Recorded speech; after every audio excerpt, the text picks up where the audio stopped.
Hello friends, welcome to GK reference. তো বন্ধুরা, topic wise সায়েন্সের ক্লাসে সকলকে জানাই স্বাগত।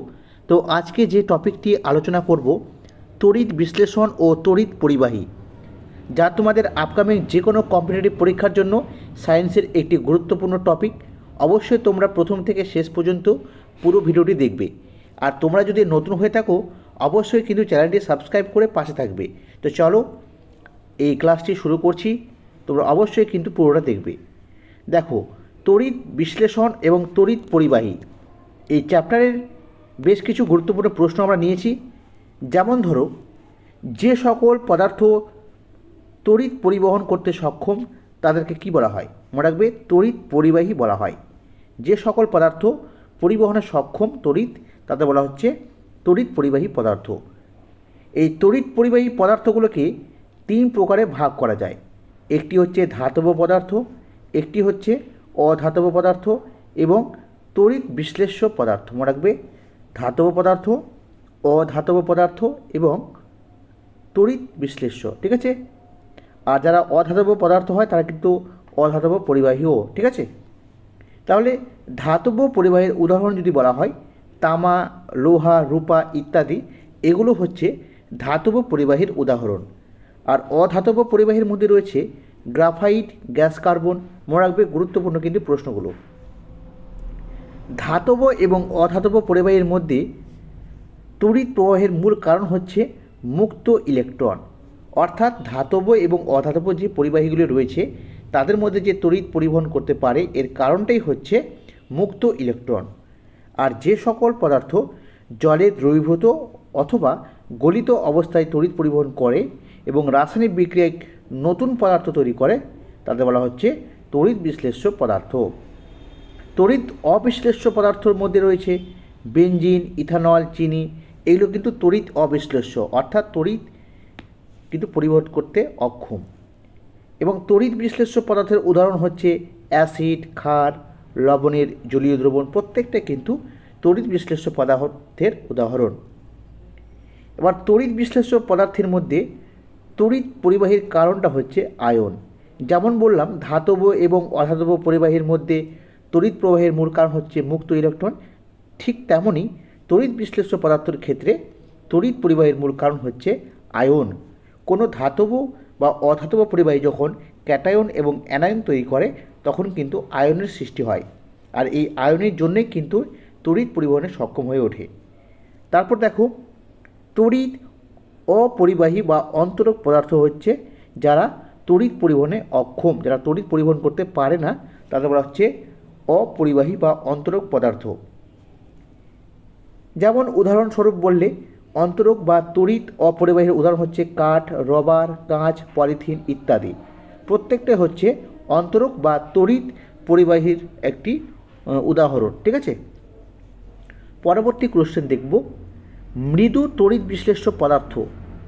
মনে রাখবে, যে সকল তড়িৎ বিশ্লেষ্য পদার্থ জলীয় দ্রবণে কম মাত্রায় বিয়োজিত হয় এবং অল্প পরিমাণে তড়িৎ বিশ্লেষণে সক্ষম, তাদের বলা হচ্ছে মৃদু তড়িৎ বিশ্লেষ্য পদার্থ। যেমন acetic acid, carbonic acid, ammonium hydroxide এগুলো।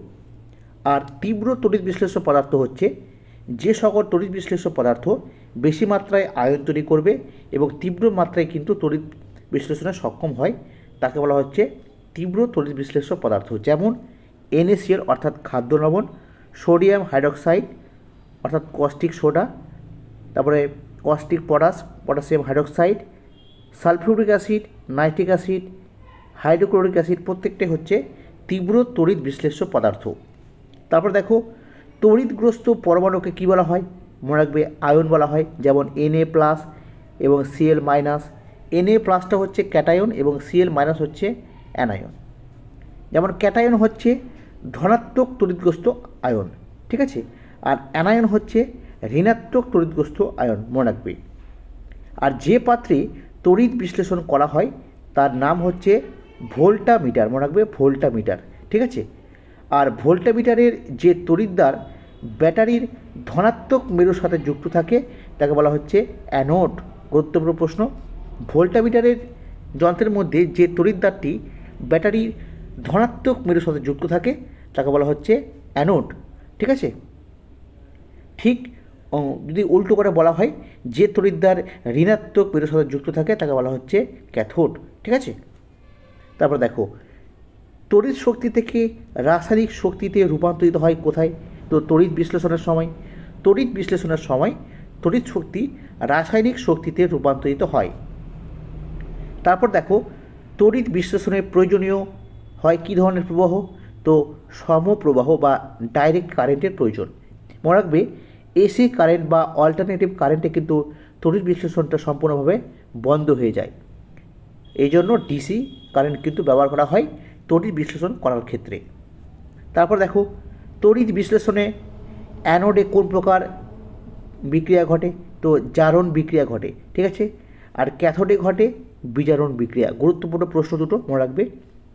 বিশুদ্ধ জল তড়িৎ বিশ্লেষণে অক্ষম। মনে রাখবে বিশুদ্ধ জল কিন্তু তড়িৎ বিশ্লেষণ করতে পারে না।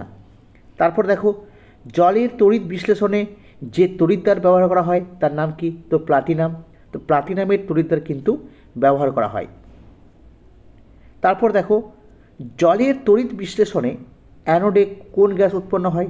মনে রাখবে জলের তড়িৎ বিশ্লেষণে অ্যানোডে উৎপন্ন হয় অক্সিজেন গ্যাস এবং এর পরিমাণ হচ্ছে 1 আয়তন।